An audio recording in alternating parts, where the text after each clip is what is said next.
السلام عليكم ورحمة الله وبركاته. وسلامتنا خير شرفت له. waa Excel tutorialskii hore noogu soo socday.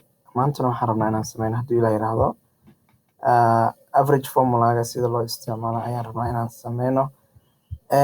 dabcan average formulaga wuxuu noqonayaa waxa weeyaan numberka intaan oo number markaad isku darto kuu soo baxaya ee dhexdhexaadka ah. marka waxaan rabnaa inaan isticmaalno formulaga ah equal average inverses oo both sides ah. marka wuxuu noqonayaa very simple.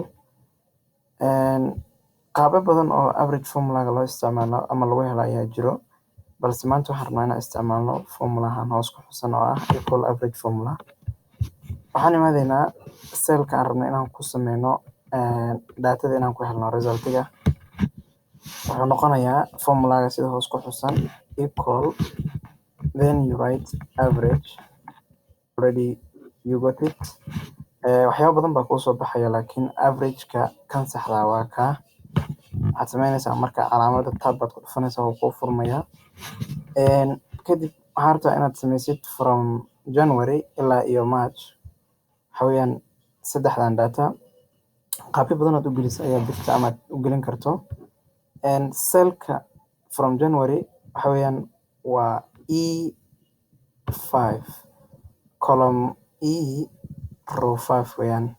marka waa E5 column. kan ugu dambeeyo March waa G10, G5 baad gelin kartaa, waa column G and then row 5, then you close the bracket. waxaad arkaysaa in from January to March highlight uu ku sameeyey. taa macnaheedu waxay tahay datada aad select garayso waxay ku jirtaa from January to March or from E to G. then you click enter. if you double click you will see, so the average of the salaries from January to March will become 310. that is 300, 320 and then 310. if you add up manually waxaad helaysaa haddii aad si caadi isugu darta ood u qaybiso saddex waxaad helaysaa 310. marka equal average open bracket close bracket ayaa lagu heli karaa. waxaa kalood ku heli kartaa oo aad iyo aad u fudud, maadaama hadda 310 ay tahay. waxaad sameynaysaa highlight oo aad highlight garaynaysid the number, all the rows that contain that data or all the columns.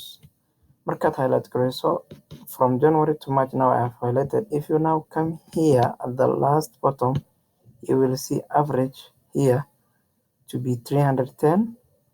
imise number baad count garaysay ama imise column? 1 2 3 ayaa la rabaa. sumkana waa kan ama isku darka nambarada dhammaan waxay noqonayaan 930. marka almuhim waxay tahay average formulaga from January to March wuxuu noqonayaa 310. qaabyo badan ayaa jiro aan soo sheegay. sida caadigan ku heli karno waa equal average formula. if you want you double click and then it will come all the way.